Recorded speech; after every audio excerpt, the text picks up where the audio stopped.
चलिए अब जो हम देखेंगे क्लास 7 का चैप्टर 3 जिसका नाम है ऊष्मा, ठीक है, यानी हीट। तो ऊष्मा के बारे में समझते हैं। सबसे पहले है ऊष्मा का परिचय। तो इसके बारे में जानते हैं कि इसका परिचय क्या है। जब भी कोई मिलता है सबसे पहले परिचय देता है, इंट्रोडक्शन करवाता है। तो लिखा हुआ ऊष्मा क्या है? ऊष्मा क्या है? तो कहता है हमारे चारों ओर की वस्तुओं में जो ऊर्जा होती है, जिससे वो गर्म या ठंडा होती है, वही ऊर्जा ऊष्मा कहलाती है। यानी कहता है कि हमारे परिवेश में जो चारों तरफ वस्तुएं उपस्थित है वो या तो गर्म होती है या तो ठंडा होती है, ठीक है। यानी या तो तापमान बढ़ेगा या तो घटेगा। तो उसी को क्या कहते हैं, यानी जो उसमें विशेष प्रकार की ऊष्मा होती है वही, विशेष प्रकार की जो ऊर्जा होती है वही आपका ऊष्मा कहलाती है। क्या कहलाती है? ऊष्मा। अभी गर्मी लग रही है मतलब ये ऊष्मा के कारण, ठंड लगेगी वो भी ऊष्मा के कारण, कोई वस्तु गर्म होती है ऊष्मा के कारण, है ना, कोई वस्तु ठंडी हो रही है उसमें भी ऊष्मा का पीछे जो है कि क्या है, कारण है, ठीक है। तो समझिएगा। अब कहता है क्या, सुनिए, ऊष्मा एक प्रकार की ऊर्जा है। ऊष्मा एक प्रकार की क्या है? ऊर्जा है, यानी एनर्जी है। एक प्रकार की ऊर्जा है, शक्ति है, एनर्जी है, ठीक है ना। कहता है ऊष्मा अधिक तापमान वाले स्थान से कम तापमान वाले स्थान की ओर प्रवाहित होती है। कहने का मतलब कि यहाँ का तापमान समझिएगा बहुत ही ज्यादा है। यहाँ की अगर हम बात करते हैं, यहाँ पे बात करते हैं कि उच्च तापमान है। क्या है? उच्च तापमान है, ठीक है, उच्च तापमान है हम बात करते हैं। और यहाँ एक जगह है जहाँ पे देखिएगा यहाँ पे निम्न तापमान है। क्या है? निम्न तापमान है, निम्न ताप है, ठीक है ना।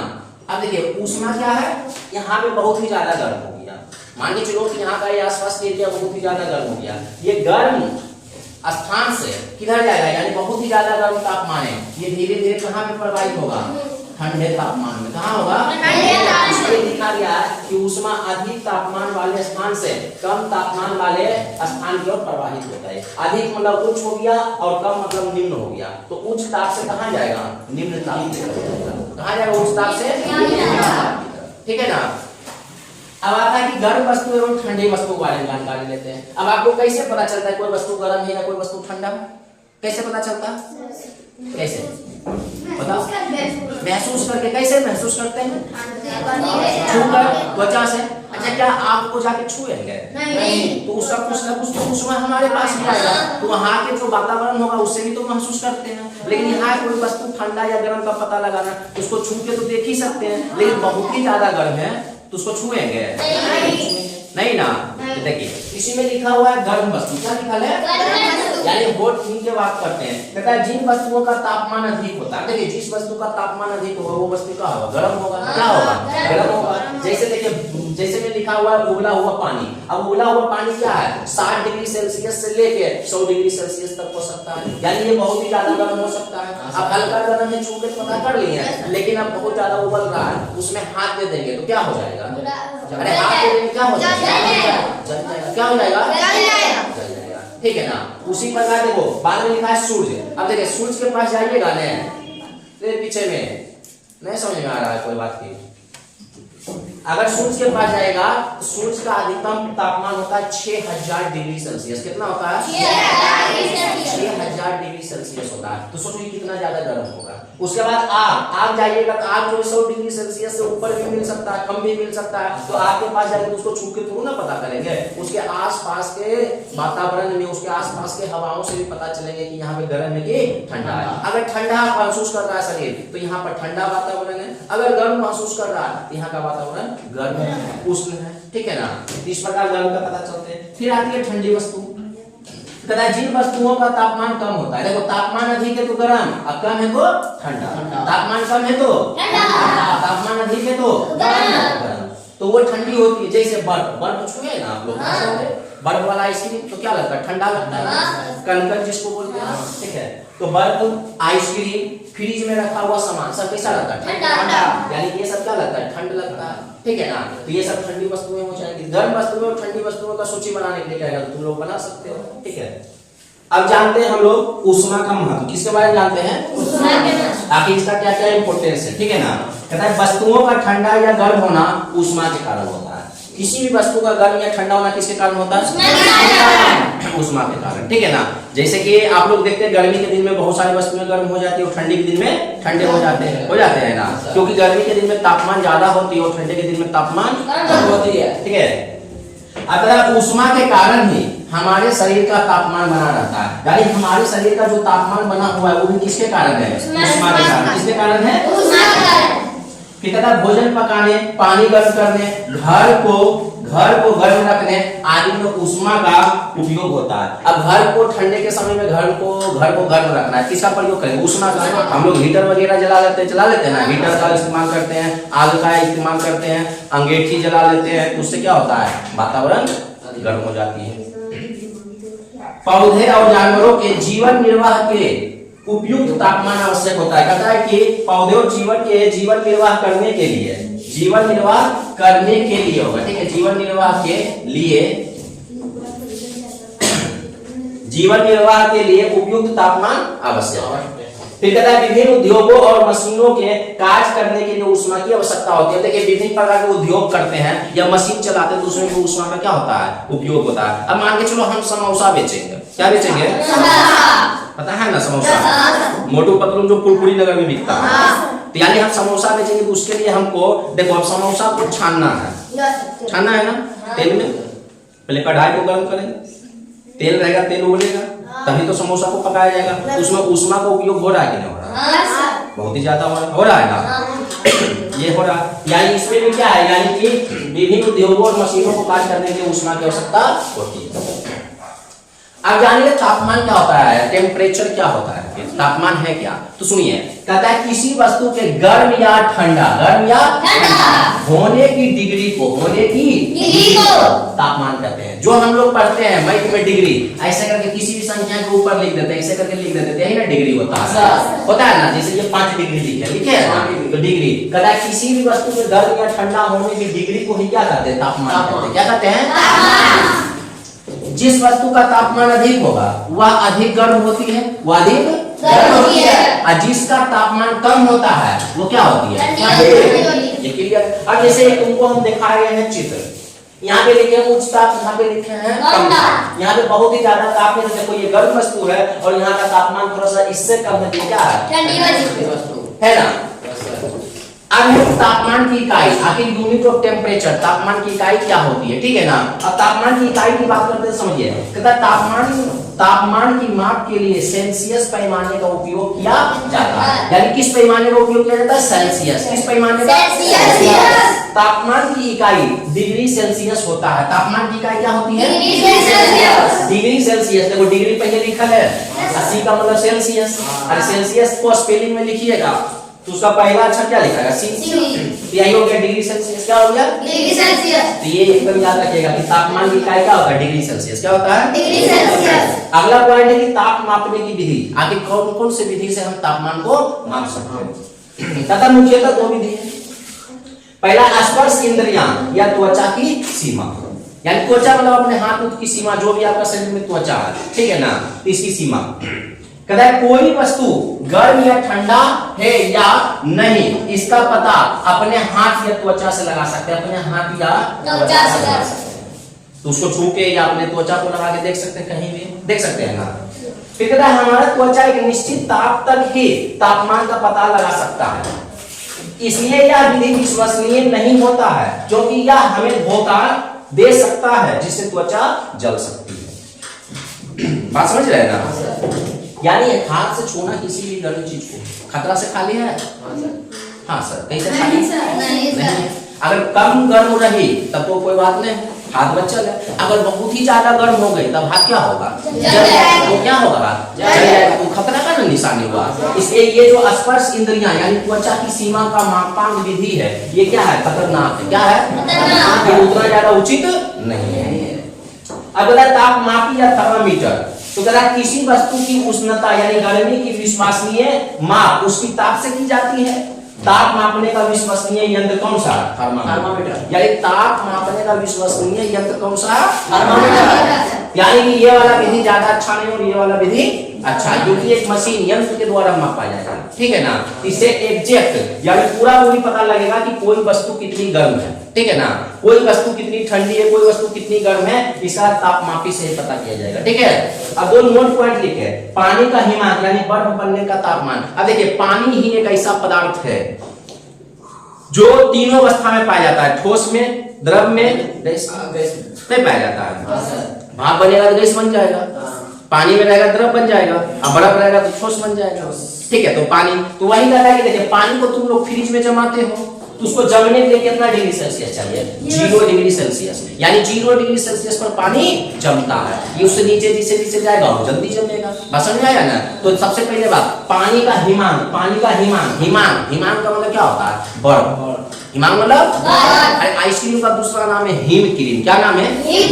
हिम मतलब बर्फ होता है, ठीक है। आइस मतलब बर्फ होता है, इंग्लिश नाम है आइस, वो आइस को हिंदी में बर्फ है ना बोलते हैं, तो उसी को हिम कहते हैं। पानी का हिमांक कितना डिग्री सेल्सियस? 0 degree Celsius. अब पानी का क्वथनांक यानी बॉइलिंग पॉइंट की बात कर रहा है, ठीक है, यानी उबलने का तापमान कितना डिग्री सेल्सियस? 100 degree Celsius. तो पानी कितना डिग्री सेल्सियस पर जमता है? 0 डिग्री सेल्सियस। अब पानी कितना डिग्री सेल्सियस पर उबलता है? 100 डिग्री सेल्सियस पर। तो यहाँ पे कोई दिक्कत नहीं ना। चलिए अब जो हम समझते हैं थर्मामीटर के बारे में, किसके बारे में? थर्मामीटर को तापमापी भी कहते हैं। कहता है थर्मामीटर वह यंत्र है जिसका उपयोग तापमान मापने के लिए किया जाता है। थर्मामीटर का उपयोग किसको मापने के लिए किया जाता है? कहता है यह एक कांच की नली से बना होता है जिसके एक सिरे पर द्रव यानी पारा या रंगीन अल्कोहल भरा होता है, यानी ये कांच का बना होता है। देखिए यहाँ पे बगल में एक थर्मामीटर का चित्र दिखाया गया है, ठीक है। ये देखिएगा यहाँ पे कांच की नली है, व्हाइट वाला जो है पूरा का पूरा क्या है? कांच का नली है।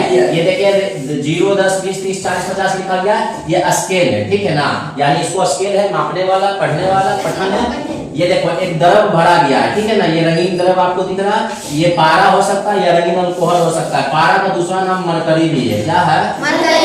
मरकरी भी इसको बोलते हैं, पारा को मरकरी भी कहते हैं, ठीक है ना, यानी इसी में या रंगीन अल्कोहल भी भरा जाता है, ठीक है। तो अलग अलग थर्मामीटर में अलग अलग चीज भरा जाता है, लेकिन जनरली पारा भरा जाता है। ये देखो इसका बल्ब है, ठीक है, जहाँ पे पारा जमा होता है, ठीक है। ये है थर्मामीटर। थर्मामीटर से क्या मापा जाता है? तापमान मापा जाता है, तापमान। अब देखो हमको दो थर्मामीटर के बारे में पढ़ना है। कितने थर्मामीटर के बारे में? एक है डाप्ट्री थर्मामीटर और एक है प्रयोगशाला थर्मामीटर। एक कौन है? डाप्ट्री थर्मामीटर और एक प्रयोगशाला। तो आइए सबसे पहले डाप्ट्री थर्मामीटर के बारे में जानते हैं, क्लिनिकल थर्मामीटर के बारे में। कहता है डाप्ट्री, ठीक है, डाप्ट्री, ठीक है, यानी कि डाप्ट्री थर्मामीटर वह थर्मामीटर है जिसका उपयोग मानव शरीर के तापमान मापने के लिए किया जाता है, यानी मानव शरीर का तापमान मापना, यानी अपने शरीर का गर्मी को मापना है। तो डाप्ट्री थर्मामीटर से मापिएगा कि प्रयोगशाला थर्मामीटर से? थर्मामीटर से, ठीक है ना। कहता है इसका परिसर यानी इसका जो रेंज होता है 35 डिग्री सेल्सियस से 42 डिग्री सेल्सियस तक होता है, यानी इसका जो रेंज होता है 35 डिग्री सेल्सियस से 42 डिग्री सेल्सियस। अब तुम बताओ क्या डाप्ट्री थर्मामीटर से 35 डिग्री सेल्सियस से नीचे का तापमान माप सकते हैं? नहीं सर। 42 डिग्री सेल्सियस ऊपर माप सकते हैं? नहीं, क्योंकि ये 35 और 42 के बीच ही मापेगा, ठीक है ना। चलिए जैसे देखिए ये डाप्ट्री थर्मामीटर बना हुआ है, ठीक है, ये कांच की नली है, ये स्केल है डिग्री सेल्सियस में, ये सक्रिय जगह है, पारे का बल्ब है, ठीक है, और ये पारा का स्तंभ है। अब इसको क्या है, यानी कि ये देखिए 35 डिग्री सेल्सियस से ये शुरू हुआ और कहां तक गया है? 42 डिग्री सेल्सियस तक। कहां तक गया है? 42 डिग्री सेल्सियस। ये है डाप्ट्री थर्मामीटर का पहचान, ठीक है ना। आप लोगों के घर पे होगा, डॉक्टर के पास जाते होंगे तो उसको यूज करते हुए देखते होंगे। अब सुनिए उपयोग करने की विधि। कहता है थर्मामीटर को उपयोग करने से पहले साफ करें, यानी उसको क्या करना है? पहले किसी कपड़ा से साफ कर देना है और हल्का सा झाड़ भी देना, हल्का सा, ठीक है। फिर कहता है पारे यानी मरकरी वाले सिरे को धीरे से हिलाकर पारे को 35 डिग्री सेल्सियस से नीचे लाना। जैसे देखिए ये कहीं भी हो सकता है, इसको थोड़ा सा क्या करेंगे? हिलाएंगे, ठीक है। हिलाने के बाद जो पारा भर होगा उसको 35 डिग्री सेल्सियस तक ले आना है। कहां तक ले आना है? 35 डिग्री सेल्सियस तक। फिर कहता है कि थर्मामीटर के पारे वाले सिरे को जीभ के नीचे रखें। जो सीधा होता है थर्मामीटर का, इधर कांच होता है, इसको क्या रखना है? जीभ के नीचे। कहां रखना है? जीभ के नीचे। कहां रखना है? जीभ के नीचे। फिर कहता है मुंह को बंद कर दे, जीभ में रखकर मुंह को क्या कर देना? बंद कर देना। लगभग 2 मिनट तक थर्मामीटर को ऐसे रखना है। कहां पे? मुंह में, जीभ के नीचे। फिर कहता है 2 मिनट बाद थर्मामीटर में पारा का स्थिति जांच करें। अब फिर देखेंगे कि पारा कहाँ, अगर पारा 37 डिग्री से नीचे है तो ठीक है, अगर 37 डिग्री से ऊपर है तो बुखार है। कैसे तो देखिए, कहा जाता है मानव शरीर का तापमान कितना डिग्री सेल्सियस होता है, 37 डिग्री सेल्सियस। या फ़ारेनहाइट में 98.6 फ़ारेनहाइट होता है, 98.6 फ़ारेनहाइट होता है। ठीक है, यहाँ पे जो है कि ये फ़ारेनहाइट वाला, यहाँ पे जो है कि 98.6 फ़ारेनहाइट होता है। ठीक है, वैसे आप इसको देख सकते हैं डिग्री सेल्सियस में भी और फ़ारेनहाइट में भी। ठीक है, फिर कहता है कि यदि थर्मामीटर जीभ के नीचे नहीं रखना है तो बाह के नीचे रखिएगा। कहाँ रखिएगा, बाह के नीचे। क्लियर ना, यहाँ तक है। इसका उपयोग देखते हैं। अब कहता है इसमें कुछ सावधानियां बरतना है, कुछ सावधानियां बरतना है। कहता है थर्मामीटर को धीरे से पकड़े, इसे झटके नहीं दें, यानी आराम से पकड़ना, इसको झटका उठका कहीं पे नहीं देना। ठीक है, नहीं तो टूट जाएगा। पारे वाले सिरे को दांत से ना काटे। अब ऐसा नहीं कि जीभ में रख दिया इसको कुकुटा जाना चॉकलेट समझ के, ऐसा भी नहीं करना है। ठीक है ना, थर्मामीटर के उपयोग से पहले और बाद में साफ करें, फिर से उसको साफ कर लेना। ठीक है ना, ताकि दूसरा व्यक्ति भी यूज कर सके। इसे बहुत अधिक गर्म या ठंडे स्थान पर नहीं रखें, बच्चों की पहुंच से दूर रखें, क्योंकि बच्चा काटने लगेगा तो इसको क्या कर देगा, तोड़ देगा। समझ में आया ना, ये चीज होता है। अब आता है दूसरा प्रयोगशाला थर्मामीटर। प्रयोगशाला कहता है इसे वैज्ञानिक प्रयोगशाला में प्रयोग किया जाता है, यानी वैज्ञानिक का जो प्रयोगशाला होता है उसमें इसका प्रयोग किया जाता है। कहता है इसमें पारे यानी मरकरी का उपयोग किया जाता है। इसमें केवल और केवल पारा होता है। क्या होता है, पारा। ये जो दिख रहा है ये आपको क्या है, पारा। ठीक है ना, इसका परिसर -10 डिग्री सेल्सियस से 110 डिग्री सेल्सियस तक होता है। -10 डिग्री सेल्सियस से लेकर 110 डिग्री सेल्सियस से बर्फ का गर्मी माप सकते हैं, बर्फ का उष्मा माप सकते हैं। ठीक है, क्योंकि वो 0 डिग्री सेल्सियस से जब गर्म होने लगता है। इसे ठंडा पानी को भी माप सकते हैं। ठीक है ना, ठीक है, 1 डिग्री सेल्सियस को 100 बराबर भागों में बांटा गया है। हम तो 10-10 के अंतर में दिखाएं, लेकिन 1 डिग्री सेल्सियस में इसको 100 बराबर भागों में बांटा गया था। ठीक है ना, ताकि प्रयोगशाला में इसका प्रयोग अच्छा से किसी भी चीज की उष्मा का माप किया जा सकता है। ठीक है ना, वो कितना गर्म है इसका माप अच्छा से किया जा सकता है। ठीक है, इसका उष्मा की मात्रा को मापने के लिए नहीं बल्कि तापमान मापने के लिए किया जाता है। यानी इसमें तुम ये नहीं बता सकता कि उष्मा की मात्रा कितना है, केवल ये बता सकते हो कि इसमें कितना तापमान तक कोई चीज गर्म है या ठंडा। ठीक है, ठीक है, पारा एक विषाक्त पदार्थ है। विषाक्त मतलब विषैला पदार्थ है। यदि तापमापी टूट जाता है तो इसका निपटान अत्यंत कठिन है। यानी पारा को तुम जमीन से उठाओगे जल्दी उठेगा नहीं, और ये एक प्रकार का विषैला पदार्थ होता है। कैसा पदार्थ होता है, ठीक है ना। ये पारा जिसको मरकरी बोलते हैं, और केमिस्ट्री में इसका संकेत Hg होता है। इसको संकेत में Hg लिखते हैं। क्या लिखते हैं, Hg। ठीक है, ठीक है, आजकल अंतर्गीय तापमापी यानी डिजिटल थर्मामीटर का उपयोग किया जाता है। आजकल देखो ऐसा थर्मामीटर से नहीं प्रयोग करके ऐसा का किया जाता है। ये फ़ारेनहाइट और सेल्सियस दोनों में बताता है। ठीक है, तो आप लोग जो सुनते हैं कि 100 डिग्री बुखार है, 101 डिग्री बुखार है, वो डिग्री सेल्सियस में होता है कि फ़ारेनहाइट में? फ़ारेनहाइट में, क्योंकि डिग्री तो आप देखिए तो 37 डिग्री सेल्सियस तक ना आपका शरीर गर्म है। 100 डिग्री कहाँ जाएगा, वो गर्म हो गया शरीर। तो यानी आपका फ़ारेनहाइट में होता है। क्या चीज में होता है, फ़ारेनहाइट में होता है। ठीक है ना, तो यहाँ तक ये बातें समझ में आई। तो आप क्लियर याद रखिएगा, क्या डाल्टन थर्मामीटर से 35 डिग्री सेल्सियस से नीचे का तापमान मापा जा सकता है? नहीं। 42 डिग्री सेल्सियस ऊपर मापा जा सकता है? नहीं। इसमें कहेगा कि क्या ठंडे पानी को भी माप सकते हैं? हाँ। यानी -10 डिग्री सेल्सियस से लेकर कहां तक मापा जा सकता है? यहाँ किसी को कोई दिक्कत नहीं? यहाँ तक बातें समझ में आई? ये थर्मामीटर 2 प्रकार पढ़ना तक पढ़ लिए हैं, कहीं कोई दिक्कत? चलिए चलिए, आप जो समझते हैं हम समझते हैं किसके बारे में, तो ऊष्मा के सुचालक एवं कुचालक के बारे में। ऊष्मा का सुचालक एवं कुचालक, देखिए नाम ये सुचालक और दूसरा नाम है कुचालक। सुचालक का नाम, सुचालक कहने का मतलब हुआ कि ऊष्मा जिसमें चला जाता है, अब कुचालक कहने का मतलब हुआ जिसमें ऊष्मा नहीं जाता है। ठीक है ना, तो समझिए, कहता है सुचालक के बारे में, कहता है वे वस्तुएं जिनमें ऊष्मा आसानी से प्रवाहित होती है उन्हें ऊष्मा का सुचालक कहते हैं। यानी कहने मतलब कि जिसमें ऊष्मा आसानी से चला जाता है ना, उसे ऊष्मा का सुचालक कहते हैं। ठीक है, जैसे समझिए, जैसे में देखिए लोहा, तांबा, एल्युमिनियम, चांदी, सोना, पीतल, स्टील और भी बहुत सारे धातुएं हैं। ये सब को गर्म कीजिएगा ना, ये सब क्या हो जाते हैं, गर्म हो जाते हैं। गर्म होने के बाद क्या होता है कि जैसा प्रयोग में देखिए, यहाँ पे धातु का कोई छड़ रखते हैं, मान के चलो लोहा ये रखें, क्या रखें, ये एक स्टैंड है और यहाँ पे जो है इसका आग जल रहा है। ठीक है ना, तो यहाँ से देखिए जब लोहा को गर्म कर रहे हैं यहाँ पे, इसका गर्माहट यहाँ पे पहुंच रहा है, मतलब कहने मतलब ऊष्मा जल्दी प्रवाहित होती है।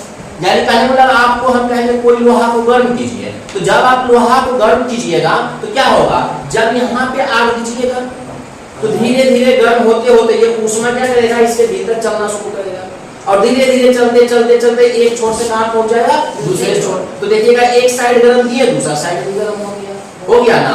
यही तो ऊष्मा का सुचालक कहलाता है। मतलब इसमें ऊष्मा चल रही है, इसमें गर्मी एक जगह पे दे रहा है लेकिन गर्मी जा रही है दूसरी जगह।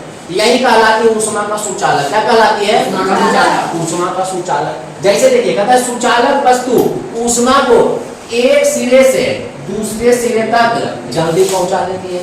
गर्म यहाँ कर रहे थे, हो गया यहाँ पे, मतलब बहुत ही जल्दी पहुंचा दी है। फिर कहता है अधिकतर धातु में सुचालक होती थी, जितना नाम लिखे सबके सब सुचालक होती है। तो सिंपल सी भाषा में समझना कि जो भी वस्तु है उसको तुम आग में गर्म करते हो आगे की तरफ, लेकिन उसका गर्माहट चला जाता है पीछे की तरफ। जैसे लोहा का कढ़ाई, तुम लोग खाना बनाते हो ना, लोहा का तावा, स्टील का कढ़ाई होता है ना, ये सब जितने भी वस्तुओं को देखिए सब में क्या होता है कि आप एक जगह गर्म करते हैं, आगे एक जगह देते हैं, लेकिन वो वस्तु चारों तरफ क्या हो जाती है, गर्म हो जाती है ना। इससे ये पता चलता है कि ऊष्मा का क्या होता है, सुचालक। ऊष्मा का क्या होता है, सुचालक। तो दूसरा बात समझिए, कहता है कुचालक। क्या निकल है, कुचालक। देखिए ऊष्मा पार हो रहा है तो सुचालक, और जब ऊष्मा ले जाएगा तो कुचालक, यानी ऊष्मा को कुचलने वाला, ऊष्मा को कुचलने वाला। सुचालक मतलब ऊष्मा को चलाने वाला, ऊष्मा को चलाने वाला। तो देखिए कहता है वे वस्तुएं जिनसे ऊष्मा आसानी से प्रवाहित नहीं होती है उन्हें कुचालक कहते हैं। उन्हें ऊष्मा का क्या कहते हैं, कुचालक। ठीक है, ये ऊष्मा को एक सिरे से दूसरे सिरे तक जाने नहीं देती या बहुत धीरे पहुंचती है। मतलब कुचालक है, यहाँ गर्म करेंगे यह गर्म होगा, इधर बहुत ही धीरे धीरे जाके हल्का हल्का गर्म होगा। इसे पता चलता है कि इसमें ऊष्मा अच्छा से नहीं चल पा रहा। बात समझ में आया है। अधिकतर गैर धातु यानी अधातु जितने होते हैं सब कुचालक होते हैं। सब क्या होते हैं, कुचालक। जैसे देखिए अब यहाँ धातु नाम तो नहीं लिखे, जैसे देखो लकड़ी, प्लास्टिक, रबर, कांच, ऊन इत्यादि। ये सब को क्या है, जहां गर्म कीजिएगा वहीं पे जलना शुरू हो जाएगा। क्या हो जाएगा, जैसे देखिए लकड़ी, कांच, कुछ भी कीजिए, जहां कीजिएगा, मान के चलो कि इतना बड़ा लकड़ी है, इतना बड़ा लकड़ी है, इसको यहाँ पे जलाएंगे तो ये देखेगा केवल नहीं जलता। जैसे तुम अगरबत्ती जला के देखे हो ना, एक ही बार पहुंचता है नहीं, ये क्या है एकदम धीरे धीरे धीरे धीरे पहुंचता, लेकिन फिर भी इसके पीछे तक एकदम गर्म होता है, नहीं होता। मतलब ये ऊष्मा को चलने नहीं दे रहा है। ये ऊष्मा का क्या है, कुचालक है। क्या है, कुचालक है। ठीक है ना। अब आगे सुनिए, कहता है कुचालक वस्तुएं को ऊष्मा रोधी भी कहते हैं। ऊष्मा रोधी मतलब ऊष्मा को रोकने वाला, ऊष्मा रोधी मतलब ऊष्मा को रोकने वाला। अब जैसे कि आप दैनिक जीवन में समझिए पहले प्रयोग। अब आप लोग प्रेशर कुकर यूज करते हैं, हाँ या ना? पहले करते थे, नहीं करते थे। पहले प्रेशर कुकर नहीं था, जब प्रेशर कुकर बना तो हम चलाना शुरू किए। बहुत सारे ऐसे बर्तन आप देखते होंगे, लोहे का, स्टील का, ठीक है ना, टेफ्लॉन का, बहुत सारी चीजों का बना होता है। ठीक है ना। जब उसको गर्म करते देखिए पूरा परत होता है लोहा का, लेकिन पीछे में देखिएगा उसमें क्या लगा देता है, यानी प्लास्टिक जैसा देखते हैं, ब्लेड जैसा कुछ पकड़ने वाला लगा देता है ना। काहे लगा देता है, ताकि वो जो है हाथ वगैरह जले नहीं, सेफ्टी हो जाएगा ना। ये सेफ्टी क्या है, जैसे देखो खास करके प्रेशर कुकर या खाना पकाने वाला बर्तन में बेकेलाइट नाम का जो है क्या परत चढ़ाया जाता है, प्लास्टिक को चढ़ाया जाता है। ठीक है ना। या फिर कोई ना कोई रबर दे दिया जाता है, उससे क्या होता है कि गर्म वस्तुएं उतने ज्यादा गर्म लगती नहीं है। अब लोहा क्या है, मान के चलो हम लेते हैं लोहा का कढ़ाई।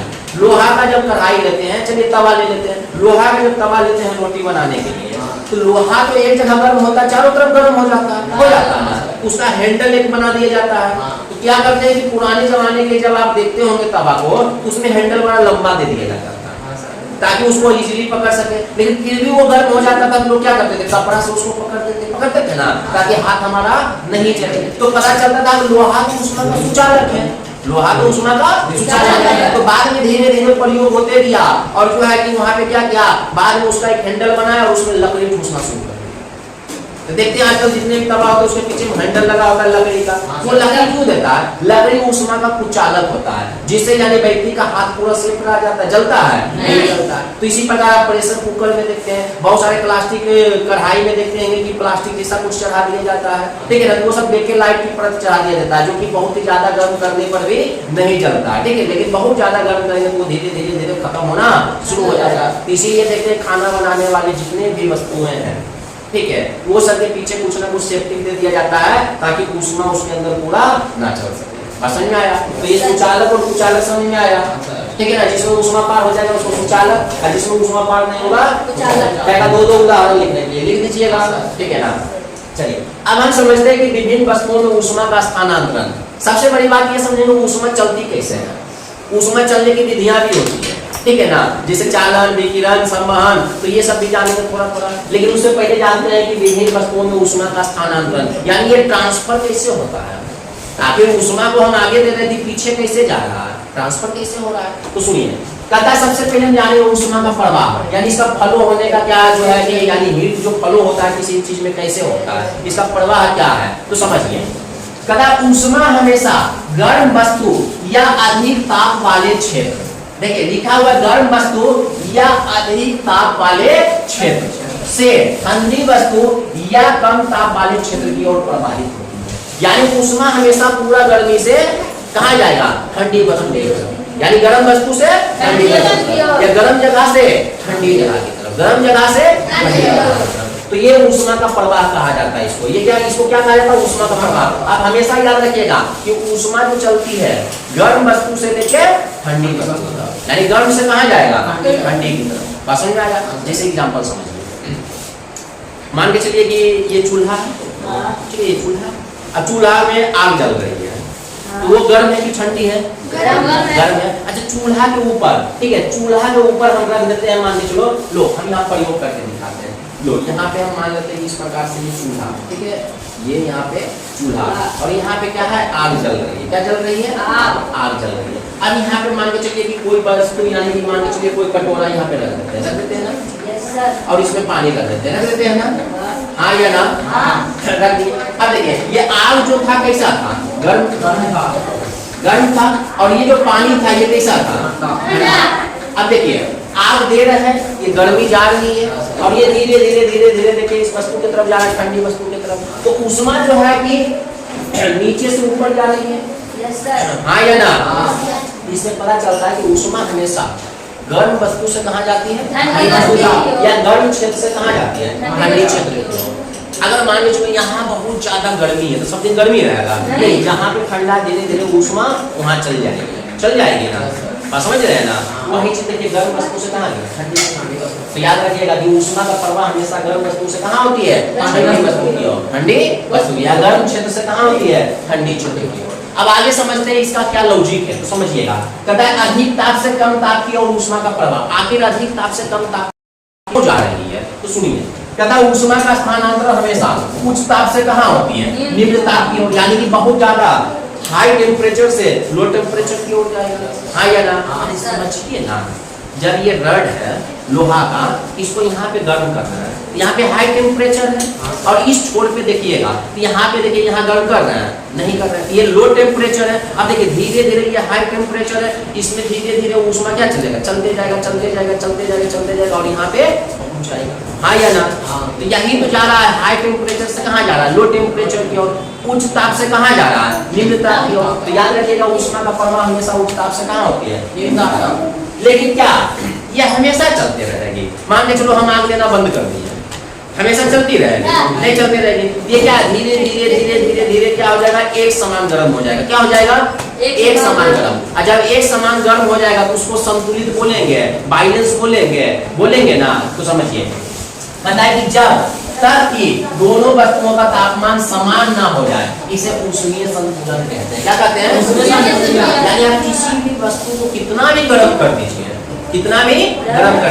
वो ठंडा होते होते वो क्या करेगा? संतुलन को बना लेगा। अगर कोई पूछेगा ऊष्मीय संतुलन क्या है, ऊष्मीय संतुलन क्या है, तो सीधी सी बात है कि ऊष्मा का स्थानांतरण हमेशा उच्च ताप से निम्न ताप तक की ओर होती है, और ये तब तक होती है जब तक कि दोनों वस्तुओं का तापमान समान न हो जाए। अरे संतुलन का मतलब दोनों चीज बराबर हो जाना, दोनों चीज बराबर, तो उच्च ताप और निम्न ताप दोनों बराबर गर्म हो गया, तो इसी को कहते हैं ऊष्मीय संतुलन। क्या कहते हैं?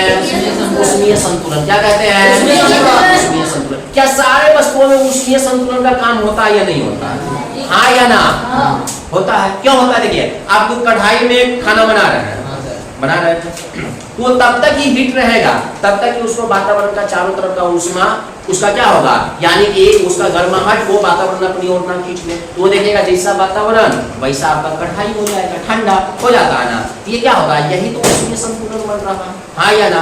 अब मान के चलो कि एकदम गर्म जो है कि क्या है बर्तन, उसमें तुम ठंडा पानी डाल दिया, डालने के बाद थोड़ा थोड़ा देखिएगा पानी गर्म हो जाता है और बर्तन में धीरे धीरे क्या होने लगता है, ठंडा होने लगता है। इसी को तो उसमें संतुलन कहते हैं, इसी को क्या कहते हैं। अब मान के चलो एक और एग्जांपल, 40 लीटर गर्म पानी है और 40 लीटर ठंडा पानी है। समझ लीजिए 40 लीटर गर्म पानी है और 40 लीटर ठंडा पानी है, दोनों को मिला देंगे कितना पानी बन गया, 80 लीटर, समान 80 लीटर बन गया। लेकिन अब एक बात समझिए, एक तरफ से पूरा ठंडा पानी था, एक तरफ से पूरा गर्म पानी था, जब दोनों को मिलाएं तो या तो वो पूरा ठंडा हो जाएगा या तो पूरा गर्म हो जाएगा, ऐसा होता है नहीं होता। जब तुम मिलाते हो तो हल्का सा, अगर तुम मान के चलो कि गर्मी वाला सेल्सियस ज्यादा और ठंडा वाला कम है, तो दोनों क्या करेगा, पूरा पानी बराबर गर्म होगा, हाँ या ना, हाँ या ना। अब जैसे एक और एग्जांपल समझिए, मान के चलो दूध है 80 डिग्री सेल्सियस गर्म, कितना गर्म है, 80 डिग्री सेल्सियस, और इधर से जो है कि हम पानी मिला रहे हैं, इधर से क्या मिला रहा है, पानी है हमारा 20 डिग्री सेल्सियस गर्म, कितना है 20 डिग्री, दूध है 80 और पानी है 20, दोनों को बराबर मात्रा मिला दिए, कितना मात्रा मिला है, बराबर। तो अब बताओ कि दूध और पानी दोनों मिला के दोनों गर्मी कितना हो जाएगा, कितना हो जाएगा, कैसे होगा 60 डिग्री सेल्सियस। देखिए 80 डिग्री उसका, 20 डिग्री इसका, दोनों मिला कितना हो गया 100 डिग्री। 100 में दो वस्तु मिलल है बराबर, उसको आधा कीजिए, कितना हुआ 50 डिग्री सेल्सियस, दोनों गर्म है, कितना गर्म है। तो वही तो आपका ऊष्मीय संतुलन कहलाता है, वही तो आपका क्या कहलाता है, ऊष्मीय संतुलन। अरे ठंडी के दिन में गर्म पानी मिलाते हैं, ठंडा पानी में गर्म पानी बहुत ज्यादा होता है, 2-4 बन देते हैं, पानी को हल्का हल्का गर्म कर देता है, तो वही ऊष्मीय संतुलन कहलाता है। क्या कहलाता है, ऊष्मीय संतुलन, हीट बैलेंसिंग कहलाता है, ठीक है ना। बात समझ में आया यहाँ तक, हाँ या ना। इससे सवाल पूछेंगे तो पता चलेगा ना। अब जैसे देखिए यहाँ पे गर्म वस्तु थी, यहाँ ठंडा वस्तु थी, यहाँ से गर्म वस्तु से सीधा कहाँ जा रहा है, ठंडी वस्तु तरफ, या अधिक ताप से कहाँ जा रहा है, कम ताप की तरफ। तो ये तो समझ में आ गया कि ऊष्मीय संतुलन क्या होता है। ये तब तक ही ऊष्मा जाएगा तब तक दोनों बराबर गर्म ना हो जाए, जब तक दोनों बराबर गर्म ना हो जाए। बात समझ में आया, जब तक दोनों बराबर गर्म ना हो जाए। यहाँ तक बात समझ में आया कि नहीं आया, हाँ या ना, ठीक है। अब समझिए, कहता है दैनिक जीवन में उदाहरण, दैनिक मतलब समझ रहे हैं, डेली के जीवन में क्या क्या उदाहरण हो सकते हैं, हाँ या ना। तो सुनिए, कहता है गर्म चाय या वस्तु ठंडी हो जाती है, किसके कारण, ऊष्मीय संतुलन के कारण। अरे आपको अभी तुरंत बताया, ऊष्मा हमेशा गर्म वस्तु से तरफ कहाँ जाता है, ठंडी वस्तु की तरफ, गर्म क्षेत्र से कहाँ जाता है, ठंडी क्षेत्र की तरफ, हाँ या ना। फिर कहता है फ्रिज में रखी ठंडी चीजें, फ्रिज में रखी ठंडी चीजें बाहर निकालने पर गर्म हो जाती है, होती है कि नहीं होती है। अरे मान के चलो ठंडा जब चीज निकाले, तो मान के चलो कि जब हम फ्रिज से निकाले तो उसका था 0 डिग्री सेल्सियस, कितना था 0 डिग्री सेल्सियस, और बाहर का गर्मी था 40 डिग्री सेल्सियस, बाहर का कितना था 40 डिग्री। तब बताओ ये जो है कि ठंडा वस्तु को निकालेगा तो पूरे बाहर की चीज को ठंडा कर देगा कि बाहर वाला गर्मी लेके खुद गर्म हो जाएगा, बताओ बाहर वाला गर्मी लेके खुद गर्म हो जाएगा, हाँ या ना। अरे कॉमन सेंस लगाओ, छोटा वस्तु बाहर के पूरा चीज को ठंडा कर पाएगा, नहीं कर पाएगा। इसीलिए इसका गर्मी धीरे धीरे क्या करता है, ऊष्मा को भेजता है और भेजते भेजते क्या करता है, ऊष्मीय संतुलन करता है। तो उस ठंडी वस्तु को भी क्या कर देता है, अपने जितना तापमान में ले आता है। बात समझ में आया, हाँ या ना, नहीं समझ में आ रहा है, ठीक है। हम सवाल पूछ रहे हैं। फिर कहता है गर्म लोहे की छड़ को ठंडा पानी में डालने पर पानी का तापमान बढ़ जाता है। अब जब पानी का तापमान बढ़ गया तो किसका तापमान बढ़ जाएगा, छड़ का, किसका, हाँ या ना। अब देखते हैं खूब एकदम खौलर जो है कि छड़ है एकदम लाल है और उसको ठंडा पानी में डाल देगा, देखेगा छड़ हल्का हल्का ठंडा होगा, लेकिन पानी हल्का हल्का क्या होगा। बात समझ में आया, ठीक है। फिर कहता है सर्दियों में धूप में बैठने पर शरीर को गर्माहट मिलती है, क्यों मिलती है, क्योंकि देखिए सूर्य से प्रकाश आती है, वो गर्म होती है, शरीर ठंडा होती है, लेकिन हमारा ठंडी सूर्य तक तो नहीं जाएगा, पूरा वातावरण तो नहीं जाएगा। इसीलिए वातावरण में जितना गर्मी है धीरे धीरे धीरे धीरे धीरे हमारे शरीर में पड़ता है, इसलिए हमको गर्माहट लगता है। ये भी तो हमारा ऊष्मीय संतुलन हल्का हल्का बनाता है, ठीक है ना। चलिए उसका कहता है ठंडे पानी का गिलास कुछ समय बाद कमरे के तापमान के बराबर हो जाता है। तुम फ्रिज से निकालो पानी, एक गिलास निकाल के रख दो, कुछ देर बाद देखिएगा उसके ऊपर में पानी आना शुरू हो जाएगा गैस के रूप में, हाँ या ना। वो जो गैस निकलता है वही वहाँ पे बन जाता है ना पानी के रूप में। आप देखते हैं ठंडा पानी रखते हैं गिलास के बाहर पानी आ जाता है, कैसे आ जाता है? गैस के रूप में आ जाता है ना। वो क्यों आता है उसको बाद में हम समझेंगे, ठीक है। वो आ जाता है, लेकिन देखिए धीरे धीरे उसका जो है कि निकलते निकलते क्या होता है, उसका ठंडा जो गैस होता है वो निकलते जाती है और इधर से गर्म वाला गैस जाते रहती है ना। तो पता चलता है कुछ देर बाद देखिएगा, आधा घंटा बाद या 10 मिनट बाद, जितना देरी बाद हो सके, ठीक है, पानी की मात्रा पर डिपेंड करेगा। उतना देरी बाद देखिएगा कि जैसा कमरा में लग रहा है गर्मी, वैसे ही पानी हो जाएगा, नॉर्मल हो जाता है ना। ये भी उसमें संतुलन एक प्रकार का बनता है और ये भी उच्च ताप से निम्न ताप की तरफ जाता है, ठीक है ना। अब लास्ट पॉइंट समझिएगा, ऊष्मा का स्थानांतरण जीवन के हर क्षेत्र में महत्वपूर्ण भूमिका निभाती है। आप दैनिक जीवन में उपयोग को देख सकते हैं, ये हर क्षेत्र में महत्वपूर्ण भूमिका। अरे पौधा को भी ऊष्मा चाहिए, मनुष्य को भी ऊष्मा चाहिए, जानवर को भी ऊष्मा चाहिए, पृथ्वी को संतुलित रहने के लिए भी ऊष्मा चाहिए। तो तभी तो सब चीज संतुलन में रहेगा। बिना उसके बिना क्या तापमान बराबर रहेगा? अगर हमको शरीर में ऊष्मा ही नहीं रहेगा तो हमारा तापमान 30 डिग्री सेल्सियस रहेगा? नहीं रहेगा। तापमान थोड़ा सा ज्यादा शरीर में होता है, हम लोग को क्या आ जाता है? बुखार आ जाता है, आ जाता है कि नहीं आ जाता? तो यहाँ तक बात समझ में आया कि ऊष्मा का स्थानांतरण जीवन के हर क्षेत्र में महत्वपूर्ण भूमिका निभाता है। क्या यहाँ तक बात समझ में आया? कुचालक समझ में आया, सुचालक समझ में आया, ऊष्मा का प्रवाह समझ में आया, फिर जो है कि उसमें संतुलन समझ में आया। यहाँ तक किसी को कोई दिक्कत नहीं ना, ठीक है। अब जो हम समझेंगे, अब समझेंगे कि ऊष्मा का स्थानांतरण तो समझ लिए थे, ठीक है। यानी ऊष्मा का स्थानांतरण कैसे होता है? तो ये हमेशा गर्म क्षेत्र से ठंडे क्षेत्र की ओर होती है ना। ये तो हम जाने थे कि ऊष्मा का जो है कि चलन जो होता है, ऊष्मा का जो प्रभाव होता है वो हमेशा गर्म क्षेत्र से ठंडे क्षेत्र की ओर होती है। अब जो हम समझेंगे ऊष्मा स्थानांतरण की विधियां। आखिर ऊष्मा स्थानांतरण की कितनी विधियां हैं? कितनी विधियां? कितनी विधियां हैं? तीन विधियां, ठीक है। पहला का नाम है चालन, पहला का नाम क्या है? दूसरा का नाम है संवहन, क्या है? तीसरा का नाम है विकिरण, क्या है? अब बारी बारी से इस तीनों विधियों को हम समझते हैं, ठीक है। सबसे पहले हम जानेंगे चालन के बारे में, ठीक है ना। ये चालन कैसे होता है, कंडक्शन कैसे होता है, ठीक है। तो समझिएगा, कहता है यह ठोस पदार्थों में होता है, यानी जाहिर सी बात है कि ठोस पदार्थों में होता है। किसमें होता है? ठोस पदार्थों। ठोस समझते हैं ना, जिससे तुमको चोट लग सकता है, जो भारी होता है, ठीक है। ये कहता है कि यह ठोस पदार्थों में होता है, पहली बात याद रखिएगा। दूसरी बात बता, इसमें कण अपनी जगह नहीं छोड़ते बल्कि कंपन से ऊर्जा आगे बढ़ते हैं। यानी कहने मतलब जब तुम ठोस की बात करोगे, मान के चलो कि ये ठोस है ना, ठोस। जब इसको तुम गर्म करोगे कि ठोस क्या होता है कि यहाँ से जो देखोगे ये अपना जगह छोड़ते हुए दिखता है? कुछ भी नहीं दिखता। इसमें क्या होता है कि इसमें यानी बहुत सारे कण होते हैं, आपस में चिपके हुए होते हैं ना। जैसे जैसे तुम गर्म करते हो वैसे वैसे ऊष्मा एक कण से दूसरे कण, तीसरे कण, चौथे कण होते होते इसका दूसरे छोर पे पहुंच जाता है ना, ठीक है। इसीलिए यहाँ पे लिखता है कि अपनी जगह नहीं छोड़ते बल्कि कंपन से ऊर्जा आगे बढ़ते रहते, क्योंकि इसके बीच में छोटे छोटे पार्टिकल होते हैं, ठीक है, छोटे छोटे कण होते हैं, ठीक है। फिर कहता है इस प्रक्रिया में ऊष्मा गर्म सिरे से ठंडे सिरे की ओर स्थानांतरित होती है। यानी एक साइड को गर्म करोगे दूसरा साइड ऑटोमेटिक गर्म हो जाएगा, गर्म क्षेत्र से ठंडे क्षेत्र की ओर आ जाएगा नहीं, ठीक है। तो समझिएगा, जैसे उदाहरण में लिखा गया है गर्म चाय में धातु का चम्मच का गर्म होना। अब जैसे देखो कोई भी गर्म चाय इसलिए नहीं कि चाय में चीनी ऊपर से लेके मिलाते हैं, कुछ लोग कुछ ना कुछ पदार्थ मिलाते हैं, ठीक है। तो ऐसे जितने भी तुम पदार्थ ले लो या फिर किसी भी चीज को तुम लोहा को गर्म करो या कुछ भी करो, यानी जो भी ठोस पदार्थ है, क्या है? ठोस पदार्थ, उसको तुम गर्म करोगे तो उसमें सारे के सारे चालन विधि से ही वो गर्म होगा। जैसे देखिए ये कप है, कप में चाय रखा हुआ है। अब आपको पता है कि कप भी गर्म हो जाती है चाय के कारण। देखिए गर्म कौन सी था? चाय।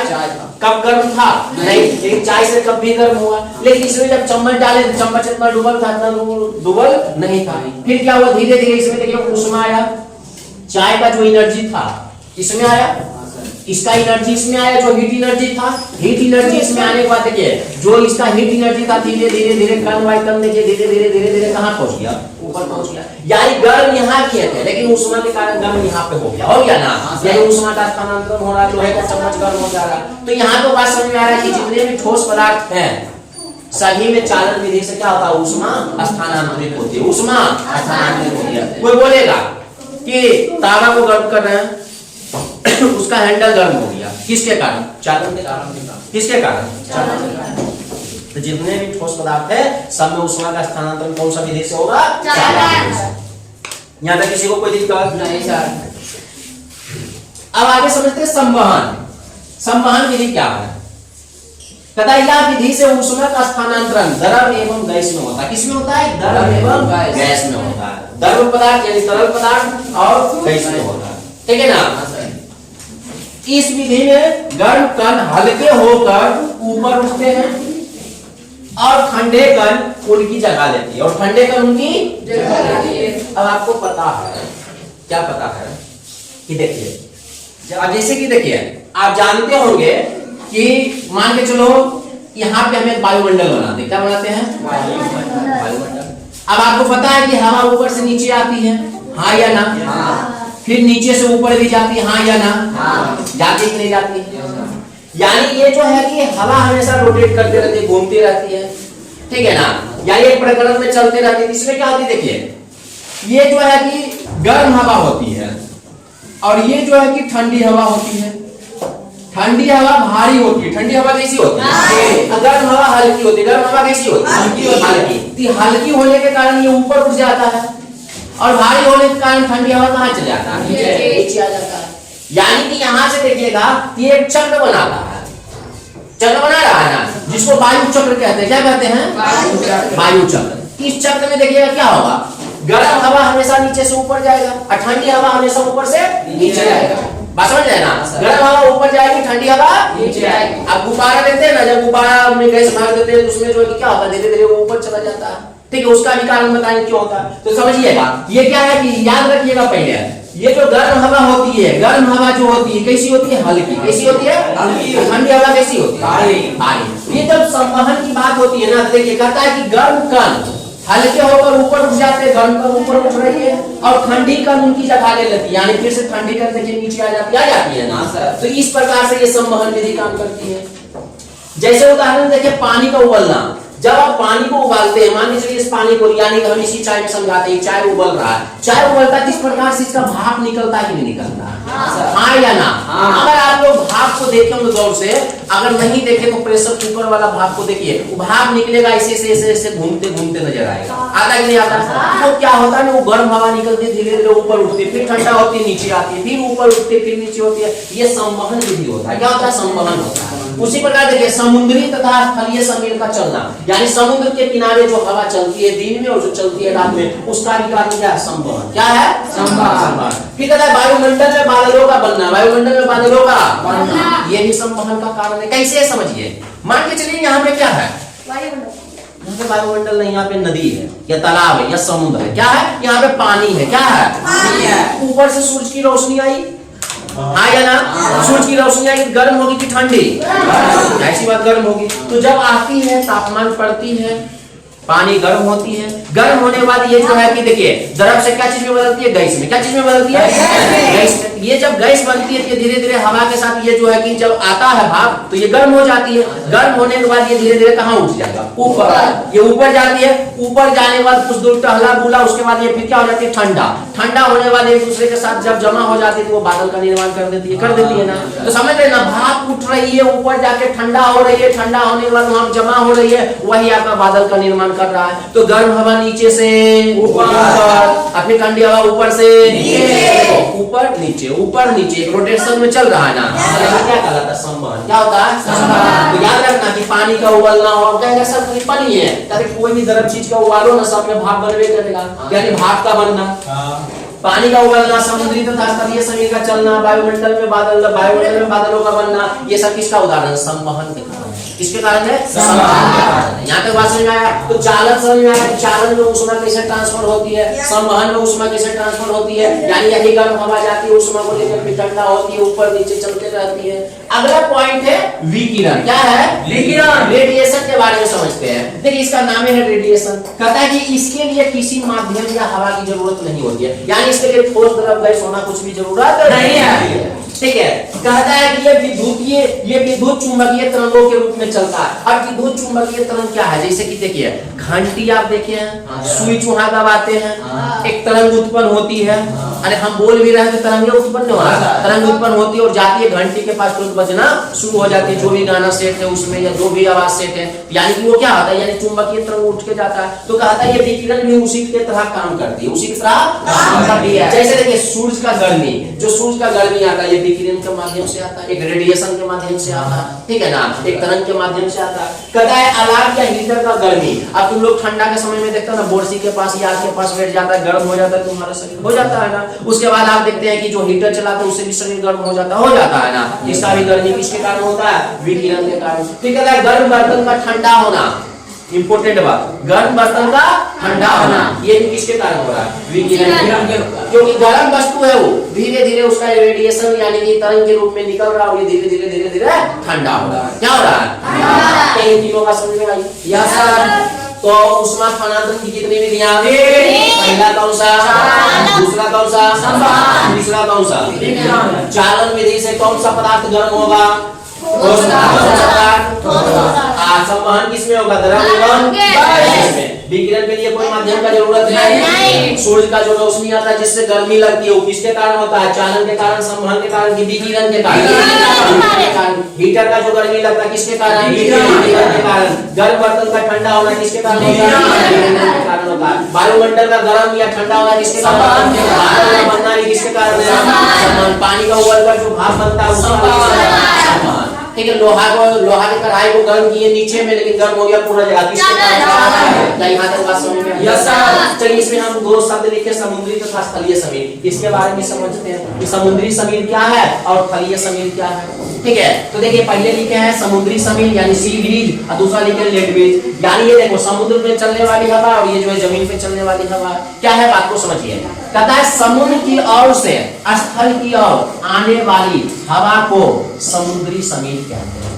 यानी समुद्र से जो हवा उठ के आ रही है, कहाँ, जमीन की तरफ। कहाँ आ रहा है, जमीन की तरफ, उसी हवा को हम लोग क्या कहते हैं, समुद्री समीर। क्या कहते हैं, समुद्री समीर। यानी समुद्री समीर में हवा कहाँ से उठेगी, समुद्र से कि स्थल से, समुद्र से। कहाँ से उठेगी, समुद्र से। बात समझ में आया? अच्छा, समुद्र से उठेगी। फिर कहता है यह हवा दिन के समय चलती है, यह हवा दिन के समय चलती है। तो दिमाग लगाओ कि पानी सूरज की रोशनी से गर्म होता है, हाँ या ना? जब दिन के समय यह हवा चलेगी समुद्री हवा, तो बताओ समुद्र की तरफ से गर्म हवा आएगी कि ठंडी हवा, गर्म हवा आएगी। कैसी हवा आएगी, गर्म हवा आएगी। ये बात समझ में आ रहा है? इसी कारण लिखता है कि समुद्री समीर में समुद्र की ओर से गर्म हवा आती है। कैसी हवा आती है, गर्म हवा आती है। दिमाग लगाने की बात है, गर्म हवा आती है। यही कारण है कि समुद्री क्षेत्रों में दिन के समय स्थल मतलब जो जमीन होता है, आसपास का एरिया जो होता है वो क्या हो जाता है, गर्म होती है। क्या होती है, गर्म। आप जाइएगा तो बालू वगैरह आपको गर्म महसूस होगा। ठीक है, दोपहर के टाइम में, दिन के टाइम में, ठीक है ना, याद रखिएगा। जैसे देखिए समुद्र से यहाँ पे क्या हो रहा है, देखिए समुद्र से हवा जा रहा है, यहाँ पे ये गर्म होके फिर वापस होके आ रहा है, जा रहा है, जा रहा है, ठंडा गर्म हो रहा है ना। ठीक है, यानी गर्म हवा, यानी समुद्र से हवा चलती है, फिर यहाँ पे आती है गर्म होकर ठंडा हवा हो रही है। ठीक है ना, यानी इसका रोटेशन देखिएगा। तो आप देखिए यहाँ पे जो है कि देखिए यहाँ पे भी आपको किताब में दिया गया है, ठीक है ना। होता क्या है, समुद्र की तरफ जा रही है ठंडी हवा, क्या जा रही है, ठंडी हवा, लेकिन समुद्र हमको वापस क्या दे रहा है, गर्म हवा। यहाँ से फिर ये रोटेशन चलते रहता है। ये संवहन का रोटेशन है, किसका है, संवहन। याद रखिएगा दिन के समय जो है कि समुद्र की तरफ से गर्म हवा चलती है। कैसी हवा चलती है, गर्म हवा। लेकिन ठीक देखिए थल समीर है, इसका उल्टा हो जाता है। क्या हो जाता है, उल्टा। कहता है स्थलीय समीर में ठंडी हवाएं स्थल से समुद्र की ओर बहती है। यानी अब की बार ठंडी हवा जा रहा है स्थल से लेकर कहाँ, समुद्र की ओर। कहता है यह सभी रात्रि के समय चलती है। तो वही दिन के समय चलता था, रात के समय चल रहा है ना। अरे दिन में चलता था, रात में चल रहा है। गर्म हवा देता था, यहाँ की ठंडी हवा दे रही है ना, दोनों एक दूसरे का विपरीत हो गया। फिर कहता है यही कारण है कि रात के समय समुद्र का पानी ठंडा होता है। रात के समय समुद्र का पानी ठंडा होता है। जैसे कि देखिए यहाँ से ठंडी हवा गई तो यहाँ का पानी ठंडा होगा, फिर जब दिन होगा तो यहाँ पे गर्म होगा। ऐसे करके रोटेशन चलते रहेगा। इस प्रकार से जो है संवहन की क्रिया होगी। तो आप यह भी याद रखिएगा कि समुद्री समीर का चलना या थल समीर का चलना किसके कारण ठंड गर्म होती है, तो संवहन के कारण। किसके कारण होती है, संवहन के कारण। ये रोटेशन चलती रहेगी। बात समझ रहे हैं ना। देखते हैं यहाँ से जो है कि तीर को उल्टा के यहाँ से गर्म हवा जाती है, फिर यहाँ से ठंडा होकर निकलती है। यहाँ पे समुद्र लिखे, यहाँ पर स्थल लिखे। यहाँ पे देखिएगा कि यहाँ पे क्या है, यहाँ से देखिए पहले ठंडी हवा आया, फिर ये गर्म हवा जा रही है, ठंडी हवा आया, गर्म हवा जा रही है। फिर जब ठंडी हवा देंगे तो यहाँ पे ये पानी भी क्या हुआ, ठंडा हुआ, धीरे धीरे फिर ये जैसे जैसे दिन होगा ये गर्म होगा। तो आपको पता है कि दिन रात तापमान एक जैसा होता है, नहीं होता, बदलते रहता है, जिसके कारण ये रोटेशन भी बदलते रहता है। ठीक है, अब लास्ट पॉइंट इस चैप्टर का समझते हैं, कहता है कि ऊनी कपड़े हमें गर्म क्यों रखता है, ऊनी कपड़े हमें गर्म क्यों रखता है। आपको पता है कि ठंडी के समय में कौन सा कपड़ा पहनते हैं, क्यों पहनते हैं, उसके पीछे का रीजन समझिए। तथा ऊनी कपड़े हमें गर्म इसलिए रखते हैं क्योंकि ऊन और उनके रेशों की बनावट ऊष्मा की कुचालक होती है, ऊष्मा की कुचालक। अब ऊन जब देखे होंगे आप तो ऊन में देखते बहुत सारा रेशा निकल रहता है कि नहीं रहता है, वही रेशा निकल रहता है, ये ऊष्मा की कुचालक है। ये क्या है, ऊष्मा की कुचालक। ठीक है, कहता है इसके पीछे का मुख्य कारण समझिए। पहला है हवा का फंसना, दूसरा शरीर की ऊष्मा रक्षा। हवा का फंसना क्या होता है, बात को समझिए। कहता है ऊनी कपड़े के रेशे घुमावदार होते हैं, क्या घुमावदार होते हैं कि नहीं होते हैं, जिसके बीच सूक्ष्म खाली जगह होते हैं। क्या ऊनी स्वेटर देखते तो बीच में खाली जगह दिखते हैं कि नहीं दिखते हैं, हाँ। कहता है यानी खाली जगह होती है जिसमें हवा फंसी रहती है, उसमें हवा जाता है और सीधा फंस जाता है। क्या होता है, फंस जाता है, हवा फसल है। अब ना तो बाहर से हवा अंदर जाएगा, ना तो अंदर का हवा बाहर आने देगा। तो वही दूसरा कारण दिखता है कि शरीर की ऊष्मा रक्षा, यानी शरीर का जो हीट है ना उसका कैसे जो है कि आप क्या कीजिएगा, रक्षा कीजिएगा। तो कहता है कि हवा ऊष्मा की बहुत अच्छी कुचालक है, हवा ऊष्मा की बहुत अच्छी कुचालक है। या फांसी नहीं फंसी, या फंसी हुई हवा हमारी शरीर की गर्मी को बाहर नहीं आने देती और बाहर की ठंडी हवा को अंदर आने से रोकती है, जिससे तापमान का संतुलन बना रहता है। यानी यही कारण है कि जो हवा आ रही है यहाँ पे बना हुआ है कि ना तो अंदर हवा जाए देगा और ना ही बाहर, यानी हवा को फंसा के रख लिया, जिसके कारण हमारे शरीर का तापमान क्या होता है, संतुलित होता है, जिसके कारण हमको जो है कि ऊनी कपड़े पहनने से उतना ज्यादा ठंड नहीं लगता है। ठीक है, यही कारण है कि जितने भी ठंडे प्रदेश है वहां पे लोग ऊनी वस्त्र पहनते हैं, मोटे कपड़े पहनते हैं। बहुत सारे आपको पता है जम्मू कश्मीर में बात करते हैं, शिमला की बात करते हैं, तो वहां पे क्या ठंडा बहुत ज्यादा होता है लेह में, तो ऊन के द्वारा यानी जो भेड़ से ऊन निकलता है उस ऊन का इस्तेमाल करके जो है कपड़े पहनते हैं ना।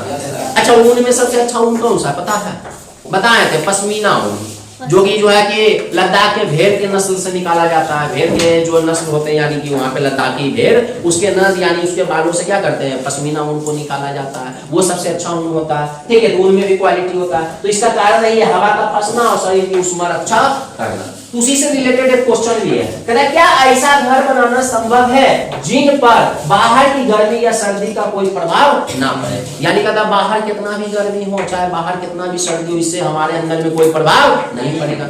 जरूर बन पाएगा।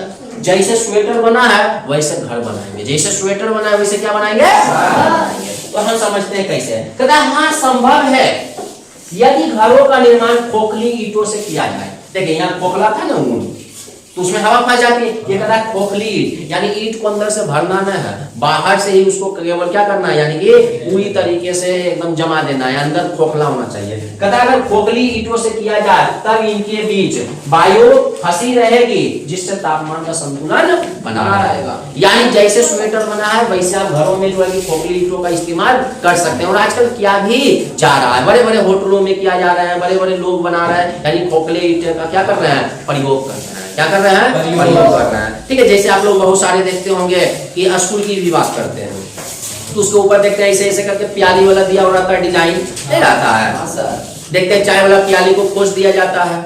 फिर देखिएगा पहले स्कूल की दीवार भी बड़े बड़े ईंटों से बना जाता था, तो उसमें क्या होता था, वो खोखली ईंटें होती थी, जिसके कारण उस रूम में क्या होता था, ना तो ज्यादा सर्दी लगती थी ना तो ज्यादा गर्मी लगती थी। ठीक है, तो इस प्रकार जो है कि इसको बनाया जा रहा है। इस पूरे चैप्टर में यही सारी चीज को समझना था। यहाँ तक किसी को कोई दिक्कत नहीं सर, सारी बातें समझ में आ यस सर, ठीक है ना। कि हम देख लेते हैं इस चैप्टर का अभ्यास। ठीक है ना, इसमें जो क्वेश्चन दिए हुए हैं हम उस क्वेश्चन के बारे में जान लेते हैं। ठीक है, तो जिसमें से देख लीजिए सबसे पहले दिया गया कि प्रयोगशाला तापमापी तथा डॉक्टरी थर्मामीटर के बीच समानता तथा अंतर लिखिए। क्या आपको डॉक्टरी थर्मामीटर के बारे में बताया गया है? क्या आपको जो है प्रयोगशाला तापमापी के बारे में बताया गया है? समानता तो ये पता है कि दोनों कांच के बने होते हैं, दोनों में पारा भरा हुआ रहता है, आया ना। और असमानता की बात करते हैं तो इसका परास देखिएगा, डाप्टी थर्मामीटर कहां से कहां तक मापता है, 35 से 42 डिग्री सेल्सियस तक, और ये मापता है -10 से लेके 110 तक। क्या ये लिख लीजिएगा? ठीक है। दूसरा क्वेश्चन है ऊष्मा चालक और ऊष्मारोधी के दो उदाहरण बताइए। क्या ऊष्मा चालक यानी सुचालक का और ऊष्मारोधी यानी कुचालक का दो उदाहरण लिख सकते हैं कि नहीं? ऊष्मा चालक में लिख सकते हैं लोहा हो गया, टीना हो गया, स्टील हो गया, पीतल हो गया। कुचालक में लिख सकते हैं रबर हो गया ना, प्लास्टिक हो गया इत्यादि। चलिए अगला क्वेश्चन है रिक्त स्थानों की पूर्ति कीजिए। कहता है कोई वस्तु कितनी गर्म है, कोई वस्तु कितनी गर्म है इसकी जानकारी द्वारा प्राप्त की जाती है। तो दो तरह से प्राप्त की जा सकती है, यानी एक तो त्वचा से कर सकते हैं ना, एक तो त्वचा से कर सकते हैं, हाँ या ना? एक तो त्वचा से कर सकते हैं, ठीक है, या फिर यानी ये कोई वस्तु कितनी गर्म है इसकी जानकारी त्वचा द्वारा प्राप्त की जा सकती है, या फिर किससे किया जा सकता है? थर्मामीटर से। इसमें दोनों सही होगा, थर्मामीटर से, ठीक है। दूसरी उबलते हुए पानी का तापमापी द्वारा नहीं मापा जा सकता है। कौन सा तापमापी द्वारा उबलते हुए पानी का ताप नहीं माप सकते? जल्दी बताओ। नहीं पता है? अरे डाक्टरी तापमापी से कभी भी उबलते हुए पानी को माप सकते हैं? नहीं माप सकते, क्योंकि इसका रेंज 35 से लेकर 42 तक होता है ना। चलिए ताप का डिग्री, क्या चीज का ताप की डिग्री कौन चीज मापते हैं? सेल्सियस में। किसमें मापते हैं?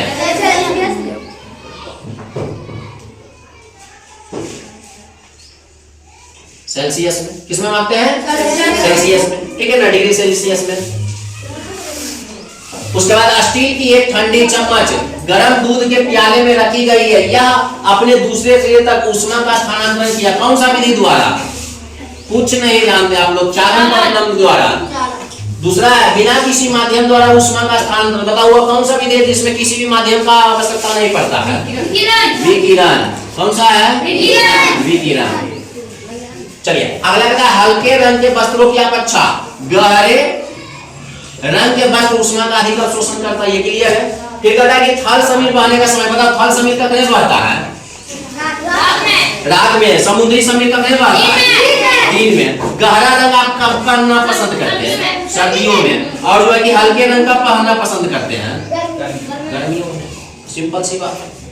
फिर अगला क्वेश्चन कहता है सर्दियों में मोटा वस्त्र पहनने की तुलना में उसी मोटाई के कई परतों का बना अधिक गर्मी प्रदान, यानी बना वस्त्र अधिक गर्मी प्रदान करता है। ऐसा क्यों? आप लोग देखते हैं ना कि मोटा जैकेट, उसमें मोटा जैकेट पहनने के बजाय क्या है कि 4-5 वो शर्ट डाल दो तो तुमको ज्यादा गर्म लगेगा, लेकिन जैकेट में कम लगेगा। ऐसा क्यों? शायद जैकेट 4-5 लेयर का बना होता है, ऐसा क्यों? समझिए। कहता है क्योंकि वस्त्र जितनी अधिक परतों की होगी उनके बीच उतने अधिक वायु जमा होगी, जिससे शरीर का तापमान नियंत्रित होगा और वस्त्र अधिक उष्णता यानी गर्मी प्रदान करेगा। नेक्स्ट क्वेश्चन है चित्र में अंकित करें कहाँ चालन है, कहाँ संवहन है, कहाँ विकिरण है। तो आप लोग बताइए यहाँ पे ये जो आग चल रहा है कोई माध्यम से चल रहा है? नहीं चल रहा, किया क्या है? विकिरण है। क्या है? विकिरण। ये लोहा का तवा है, यानी इसमें क्या चल रहा है? यानी इसमें चालन हो रहा है। क्या हो रहा है? चालन। और यहाँ पे गैस बन के ऊपर जा रहा है, यहाँ पे ऊपर में क्या हो रहा है? संवहन हो रहा है। क्या हो रहा है? क्लियर था। नेक्स्ट क्वेश्चन है कि गर्म जलवायु के स्थानों पर यह परामर्श दिया जाता है कि घरों के बाहरी दीवारों को श्वेत पेंट किया जाए, यानी कि कहता जहां गर्मी बहुत ज्यादा है वहां कहता घर का जो दीवार है ना उसको उजला रंग से रंगिए। ऐसा क्यों? क्योंकि देखिए ऐसा इसलिए क्योंकि श्वेत रंग ऊष्मा का अच्छा प्रवर्तक होता है तथा वह ऊष्मा को अवशोषित नहीं करता है, जिस कारण बाहर की ऊष्मा घरों में प्रवेश नहीं कर पाती है और घरों के अंदर का ठंडा वातावरण बना रहता है। क्लियर ना? फिर आज हम लोग क्वेश्चन करा 30 डिग्री सेल्सियस के 1 लीटर जल को 80 डिग्री सेल्सियस के 1 लीटर जल के साथ मिलाया जाता है, मिश्रण का तापमान कितना होगा? बताओ जल्दी। 80 डिग्री होगा? नहीं। 20 डिग्री होगा? 50 से ऊपर 80 से कम होगा? नहीं। 30 और 50 के बीच होगा? उसके बाद देखिए इसमें 9 नंबर क्वेश्चन दिया गया है। 9 नंबर क्वेश्चन है कि 40 डिग्री ताप के लोहे की किसी गोली को कटोरी में भरे, 40 डिग्री ताप के जल में डुबाया गया, इस प्रक्रिया में क्या होगा? 40 डिग्री सेल्सियस को लोहा गर्म था और 40 डिग्री पानी भी गर्म था, दोनों को मिला देंगे तो क्या होगा? लोहा वाला गर्मी चल जाएगा पानी में, पानी वाला गर्मी चल जाएगा लोहा में, तो दोनों एक दूसरे का और क्या करेगा? यानी कहता है यानी ऊष्मा का स्थानांतरण कोई खास करेगा नहीं। कहता है ना तो लोहे की गोली से जल की ओर ना ही जल से लोहे की गोली की ओर स्थानांतरित होगी। क्लियर ना? अगला क्वेश्चन है, लकड़ी की एक चम्मच को आइसक्रीम के प्याले में डुबाया गया। आप सोचो कि लकड़ी का चम्मच है, कौन सी का है, लकड़ी का चम्मच है, उसको आइसक्रीम के प्याले में डुबाया गया। इसका दूसरा सिला कहता चालन के कारण ठंडा होगा, नहीं, क्या लकड़ी का है। सम्मान के कारण ठंडा होगा, विकिरण के कारण ठंडा होगा, नहीं होगा। ठंडा होगा, नहीं होगा, ठंडा नहीं होगा। ठीक है ना, यहाँ तक किसी को कोई दिक्कत नहीं? ठीक।